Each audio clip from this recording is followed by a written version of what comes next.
تو لہٰذا اپنے ماں باپ کی قدر کرنا زندگی بھر اس کو اپنے دامن سے مت نکالیے گا، چاہے آپ جو پروفیشن کریں، چاہے آپ جہاں جائیں، چاہے آپ جتنی ترقی کریں، یہ ماں باپ کا احسان جو ہے نا اپنے ساتھ لے کر چلنا، صرف اس وجہ سے بھی کہ آپ نے وہ احسان لوٹا تو سکتے نہیں آپ، مگر یہ کہ آپ کی اولاد بھی آپ کے اوپر وہ احسان کرے، تو یہ بہت اہم بات میں آپ سے کہہ رہا ہوں۔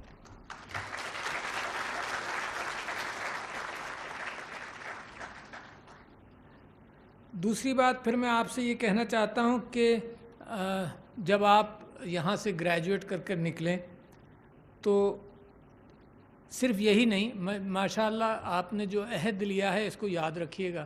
عام طور پر ہوتا یہ ہے کہ عہد بھول جاتے ہیں، اور ایک مزاج ہے جو قابو کر لیتا ہے پھر نفسیات کے اوپر، تو عہد کو یاد رکھنا، کبھی کبھی پڑھ لینا زندگی میں، مگر یہ عہد جو ہے پڑھنے کی ضرورت کبھی کبھی شاید پڑ جائے، مگر اگر اس عہد کو آپ اپنا لیں، کیا وہی ہمدردی جس کا میں نے ذکر کیا، آپ کے صرف مریضوں کے ساتھ نہیں بلکہ معاشرے کے ساتھ، کیونکہ میں آپ سے جو بات کہہ رہا ہوں وہ صرف اس وجہ سے نہیں کہہ رہا ہوں کہ آپ گریجویٹس ہوئے یہاں پر، آپ انسان ہیں، اور انسانیت کے ناطے یہ جو ماحول ہے پاکستان کے اندر، اس کے اندر بے انتہا ضروری ہے کہ یہ چند ایلیٹ جس میں آپ بھی شامل ہو گئے، یہ ایلیٹ صرف اپنی فکر نہ کریں بلکہ قوم کی فکر کریں۔ میں نے 14 اگست کو جب تقریر اپنی کی، اس کے اندر میں نے یہ کہا کہ اللہ تعالیٰ الف لام میم کے اندر جو دوسری صورت ہے اس کے اندر بتاتا ہے کہ یہ اس کتاب میں جھوٹ نہیں، اور اللہ تعالیٰ فرماتا ہے کہ نماز قائم کرو، اور اس کے ساتھ ساتھ پھر یہ کہتا ہے پہلی ذمہ داری جو ڈالتا ہے کہ تم لوگ جو اللہ نے تمہیں کھانے کے لیے دیا، مما رزقناہم ینفقون، جو وہ تم کو کھانے کے لیے دیا اس میں سے تم خیرات کرو۔ تو میں تو اس نتیجے پہ پہنچا ہوں کہ اسلام وہ بہت بڑا مذہب ہے جس کی بنیاد ہی معاشرے کی ہمدردی سے شروع ہوتی ہے، جس کی بنیاد ریاست سے نہیں شروع ہوتی، جس کی بنیاد ہمدردی سے شروع ہوتی ہے اور انصاف سے۔ دو چیزیں، تو انصاف کا مطلب یہ نہیں ہے کہ لا، قانون، پارلیمنٹ، جوڈیشری۔ انصاف کا مطلب یہ ہے کہ میں اور آپ اپنی زندگی میں سینکڑوں فیصلے کرتے ہیں، تو میرا مذہب اور میرے نبی صلی اللہ علیہ وسلم سارے نبیوں کی طرح صرف 2 کاموں پر معمور ہوئے۔ دیکھو، عبادت تو اللہ سے میرا تعلق ہے، اس کا آپ سے کوئی تعلق نہیں، اللہ جواب لے لے گا اور میں جواب دینے کی کوشش کروں گا، مگر جو انسانی حقوق ہیں، عبادت کا مقصد یہ ہے کہ مجھے یہ طریقہ ہے کہ میں آپ سے کیا سلوک کرتا ہوں، عبادت کا مقصد یہ ہے کہ مجھے یہ طریقہ ہے کہ میں اپنے بہن بھائیوں اور ماں باپ کے ساتھ کیا سلوک کرتا ہوں۔ اس عبادت کی بنیاد یہ ہے کہ میں معاشرے کے اندر کیا سلوک کروں۔ وہ رومی نے کیا خوب کہا کہ محبت کا جذبہ تو اندر سے نکلتا ہے، تو سب سے پہلے تو اپنے آپ سے محبت کرو۔ اپنے آپ سے محبت کرنا نہیں کہ totally involve your self in your self, کہ بس پیسہ کماؤ۔ اپنے آپ سے محبت کا مطلب یہ ہے کہ اپنے اندر خوبیوں کو پہچانو اور ان کو آگے لے کر آؤ۔ دوسرا قدم رومی کہتا ہے کہ اپنے خاندان سے محبت کرو۔ خاندان سے محبت کرنے کا بھی یہ مطلب نہیں ہے کہ اس کو پڑھا لکھا کر اور پیسہ بنانے کی مشین بنا دو۔ اس سے خاندان سے محبت کا بھی مطلب یہ ہے کہ جو ماں باپ کی اقدار تھیں وہ آپ تک اس محبت والے ماحول کے اندر وہ اقدار جائیں۔ پھر رومی کہتا ہے کہ اپنے پڑوسیوں سے محبت کرو، 40 گھر تک۔ میرے نبی صلی اللہ علیہ وسلم، محبت کا مطلب آج کل کی دنیا کے اندر اگر یہ امکان نہیں ہے کہ 40 پڑوس کے گھر ہوں تو کم سے کم کانٹیکٹس کے اندر 40 لوگوں سے محبت کرو۔ پھر رومی کہتا ہے پھر اپنی قوم سے محبت کرو، اور اپنی قوم سے محبت کرنے کا یہ مطلب نہیں ہے کہ دوسری قوموں سے نفرت کرو۔ جو دنیا کے اندر اس وقت سرمایہ داری نظام اور جو اقدار ہیں، ایتھکس اور موریلٹی سے عاری اقدار دنیا کے اندر ہیں، ان کو اس بات کی فکر نہیں کہ افریقہ میں لوگ مرتے رہیں اور مارے جائیں، اور لیٹن امریکہ میں یہی ہو، اور مشرق وسطیٰ میں یہی ہو، اور مشرق فار ایسٹ کے اندر یہ ہو۔ ان کو کوئی اس سے مقصد نہیں۔ وہ جمہوریت یہ فیصلہ کرتی ہے کہ میرے ملک کے ویسٹڈ انٹرسٹ کے لیے ضروری ہے کہ تیل کی جگہوں کو اپنے لیے لائن اپ کر لو۔ میرے ملک کے لیے ضروری یہ ہے کہ مجھے لیبر چاہیے۔ میرے ملک کے لیے ضروری یہ ہے کہ مجھے وہاں کی جو معدنیات ہیں اور ذرائع ہیں وہ سب مجھے چاہیے. تو یہ اسلام جمہوریت والا اسلام ضرور ہے، مگر ایسا اسلام نہیں جو ایتھکس اور مورالٹی سے آری اسلام ہو. اسلام کے اندر اللہ تعالیٰ فرماتا ہے کہ اگر ایک انسان کو بچا لیا تو ساری انسانیت کو بچا لیا. یہ مسلمانوں کے لیے نہیں کہہ رہا. اور ایک انسان اگر قتل ہوا تو ساری انسانیت قتل ہوئی. دس از دا واحد religion, this is the only religion I know that talks about humanity beyond religion itself. تو یہ وہ آپ کی طاقتیں ہیں, یہ آپ کی وراثت ہے. تو میں آپ سے یہ کہہ رہا تھا کہ یہ پاکستان کی ضروریات کیا ہیں. یہ آپ سے امید کرتا ہوں کیونکہ آپ ایلیٹ میں شامل ہوئے ہیں کہ پاکستان کی ضروریات کے اندر کیا ہیں. بڑی بڑی 2-3 کسر میں آپ کو بتاتا ہوں, پھر اوور آل بات کروں گا. ایک کسر تو یہی ہے کہ عورتوں کا پروڈکٹیوٹی معاشرے کے اندر بہت محدود ہے. اچھا, اور ایک عجیب سی کیفیت ہمارے ساتھ ہے کہ ہم افورڈ نہیں کر سکتے. آپ کو سب کو تعلیم دینا ملک افورڈ نہیں کر سکتا, اور جب تعلیم مل جاتی ہے تو وہ ڈرین جو ہے وہ باہر کی طرف ہے. اس کو ہم روک بھی نہیں سکتے کیونکہ روزی کی تلاش اور ہجرت کرنا یہ تو انسان کا رائٹ ہے. یہ دوسری بات ہے کہ بین الاقوامی اعتبار سے دیواریں بھی کھڑی ہوتی ہیں. دنیا بھر کے اندر ظلم ہوتا رہے, جب ظلم سے بھاگ کر لوگ کسی جگہ جائیں تو وہ دیواریں کھڑی کر دیتے ہیں اور میڈیٹرینین میں لوگوں کو ڈوبنے دیتے ہیں, مگر اپنے در کے دروازے کھولتے نہیں ہیں. یہ دوسری بات ہے. مگر میں کہتا ہوں کہ ایک نیچرل برین ڈرین ہے. اس کے لیے میں چاہتا ہوں کہ میرا پاکستان مستحکم ہو, پاکستان کے اندر روزی ہو تاکہ لوگ باہر نہ جائیں. اس کی ذمہ داری معاشرے پر بھی ہے. دوسری, میں نہیں سمجھتا ہوں کہ پیٹریاٹزم کی وجہ سے میں لوگوں کو روزی روک کر یہ کہوں کہ تم باہر مت جاؤ. یہ اگینسٹ نیچر ہوگا اور اس پر قوم کام نہیں کر سکتی. دوسری چیز کیا ہے کہ یہاں کا جو ایٹریشن ہے خواتین سے, آپ سے میں وعدہ بھی لینا چاہتا ہوں کہ آپ جو نالج آپ کو ملی ہے, جو امانت ہے اس ملک کی بھی, اس نالج سے واک اوے مت کرنا. اچھا, کیوں؟ میں اس لیے کہتا ہوں کہ مثال کے طور پر یہ جو ڈگری ہے صرف اچھی شادیوں کے لیے تو نہیں ہونی چاہیے نا, ٹھیک ہے نا. لہٰذا یہ ڈگری یقیناً اچھے مستقبل کے لیے ہونی چاہیے, اور یہ ڈگری اس کے ساتھ ساتھ یہ کہ آپ کام کرتے رہیں. میں سمجھتا ہوں کہ ذمہ داری ہے فاؤنڈیشن یونیورسٹی کی اور ان کے اساتذہ کی کہ یہ بھی اس بات پر تحقیق کریں کہ وجہ کیا ہے. اور بڑی سمپل سی ہے, مگر ہمیشہ کچھ لوگوں نے تو یہ کیا. سندھ کے اندر ایک ایسی یونیورسٹی اب بنی جس کے اندر یہ کہا گیا کہ only boys. That's not the solution. Only boys university, only boys medical college Nawab Shah میں بن بھی گیا صرف اس لیے کہ جی ایٹریشن و خواتین کو جو ہم علم دیتے ہیں وہ تو غائب ہو جاتا ہے, ہوا میں تحلیل ہو جاتا ہے. تو لہذا that is not the issue. 2 issues ہیں صرف خواتین کے کام کرنے کے. ایک تو یہ ایشو ہے کہ ہراسمنٹ سے آزاد رہیں. حضرت عمر کا قول ہے کہ اگر ان سے پوچھا کہ بھئی سیفٹی کا کیا, تو ریاست مدینہ کے حوالے سے تم کیا کہہ سکتے ہو, تو حضرت عمر رضی اللہ عنہ نے فرمایا کہ یمن سے عدن تک ایک عورت زیوروں سے لیس جائے اور اس کو یہ خیال نہ ہو کہ راستے میں اس کے ساتھ کوئی واقعہ پیش آئے گا. یہ ہے سوسائٹی کی ذمہ داری اور ریاست کی ذمہ داری کہ ہراسمنٹ سے پروٹیکٹ کریں. لہٰذا آپ سے گزارش یہ ہے کہ ایک تو ماں باپ کو شروع سے ہی کنسلٹیشن میں لیں, فیملیز کو کنسلٹیشن میں لیں. کبھی کبھی فیملیز یہ محسوس کرتی ہیں کہ چلو تعلیم تو ٹھیک ہے مگر کام کے اعتبار سے اجازت نہیں ہوتی, اور یقیناً جتنی لڑکیاں یہاں بیٹھی ہیں ان کی فیملیز کے اندر یہ بھی گفتگو ہوتی ہوگی.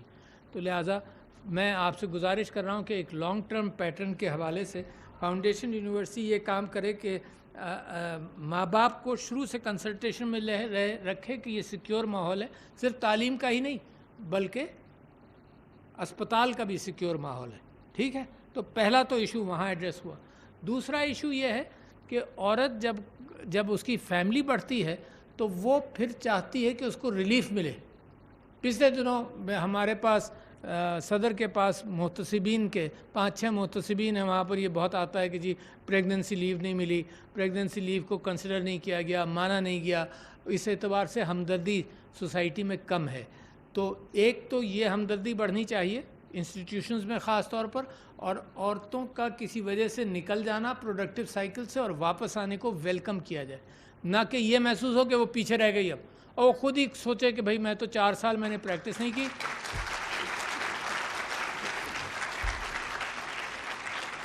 میں نے 4 سال پریکٹس نہیں کی تو پھر اب میں تو پیچھے رہ گئی. تو یونیورسٹیز کا کام اور اسپتالوں کی ذمہ داری یہاں ہونی چاہیے, تو اس ایٹریشن کو وہ ہینڈل کریں. پھر میں سمجھتا ہوں کہ نمبر وہ کیسے بڑھیں. اتنی ضرورت ہے پاکستان میں, کس کے پاس جاؤں, کس سے کہوں. تو لہذا میں تقریر کرتا ہوں, میں محسوس کرتا ہوں کہ لوگوں کو خود فکر کرنی پڑے گی.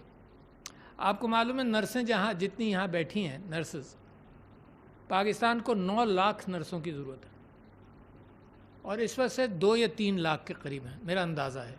اس فگر پر میں ایگزیکٹ نہیں ہوں, مگر 9 لاکھ کا فگر ایک ہے. باقی کہاں سے آئیں گی اس سپیڈ سے کہ 50 آپ پروڈیوس کریں, 50 کوئی اور سال میں 1000-2000 پروڈیوس ہو جائیں. That's not enough.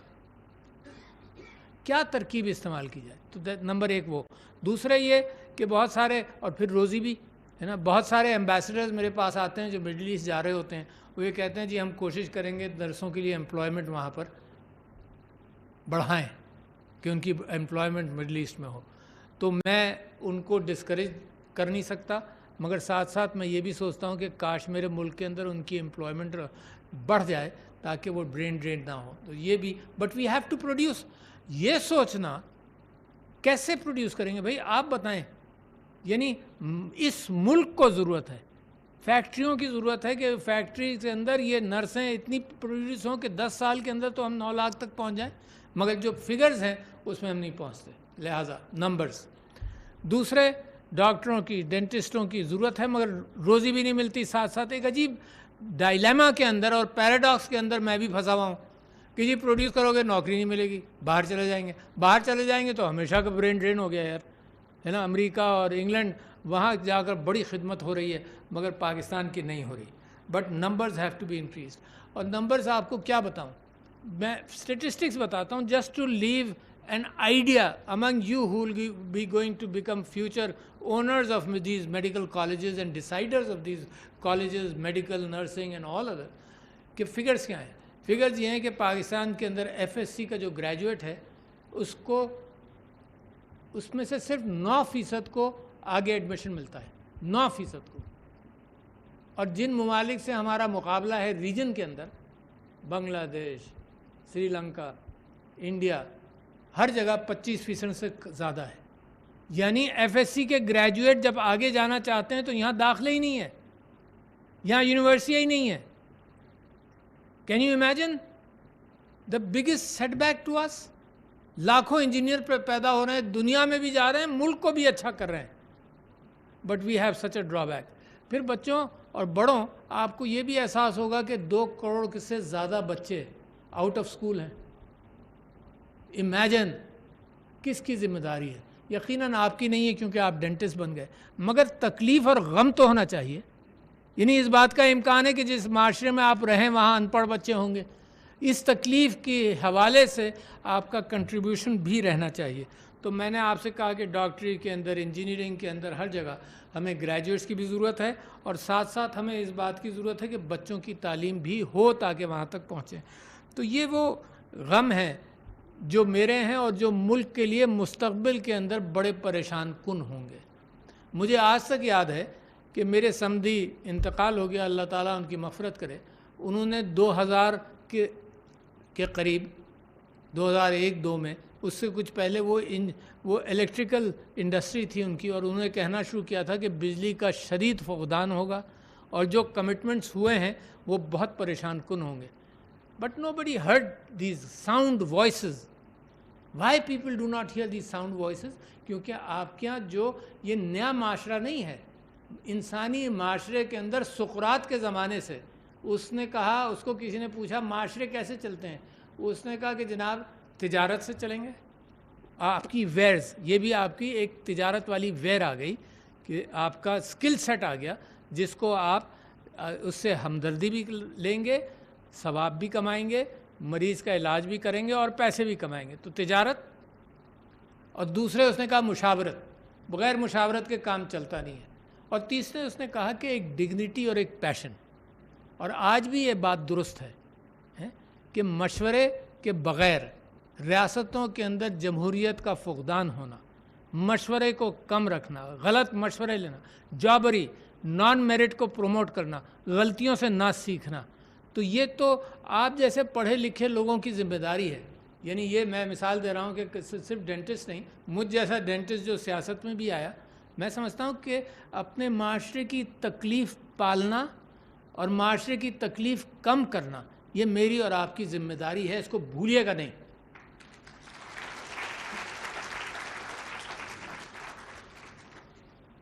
ایک اور بات میں عام طور پر کہتا تھا، کبھی کبھی بھول جاتا ہوں، کہ حضرت موسیٰ کی ایک دعا ہے جو گریجویٹنگ اسٹوڈنٹس کو میں سناتا ہوں، رب اشرح لی صدری ویسر لی امری واحلل عقدۃ من لسانی ویفقہوا قولی.